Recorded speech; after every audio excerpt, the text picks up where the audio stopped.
Hello and welcome to History on the Hoof.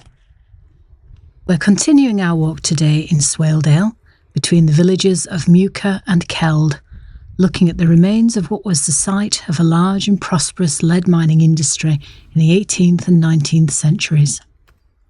We'll start by visiting the striking ruins of Crackpot Hall, high above the swale overlooking the hillside of Kisden.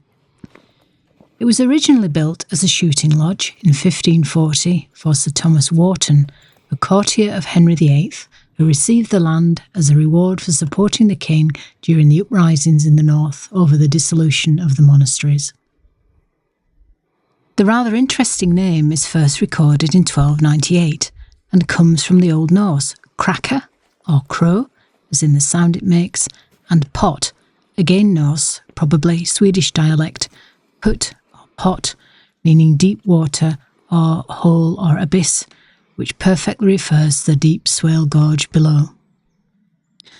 The trees that clothe the hillside are an attempt at restoring what was a forest up here, where Wharton and his descendants hunted deer up until 1725, when the last of them were wiped out, probably as a result of the hunting, along with the expanding industrial level of lead extraction and associated lead mills, whose fumes did little for the vegetation, and also the timbers would have been very handy for building or mine props. The remains of the house we see today was built on the site of the hunting lodge in the early 1700s. An amble through the ruins shows the outline of a home lived in until the 1950s, when it was reported that mining subsidence had left the lintels above the doors and windows all on a slope, and the floorboards of the upstairs room tilt like the deck of a ship. The loss of the front wall was no doubt down to shifting foundations. Around the farm are the remains of a stockyard, barn, and to the front a terrace garden, probably the most level piece of ground up here. It was reported that hens could never be kept here, owing to the amount of lead in the ground. Crackpot Hall is surrounded by the works of the Beldi Hill mines, the grey tips and barrow runs forming an incredible industrial landscape.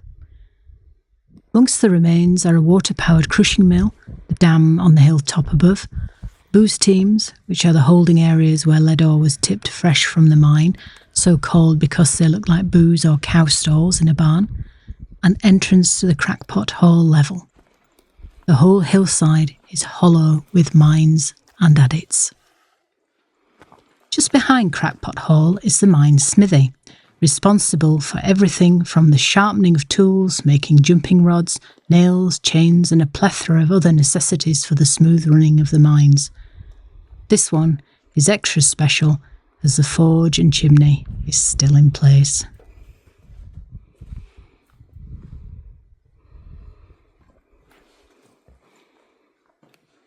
I think you'll agree, from the position above the swale to the ruins of Crackpot Hall amongst the staggering industrial archaeological remains, Beldi Hill is a truly fascinating place.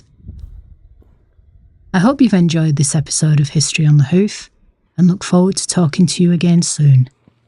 If you've liked it, please subscribe.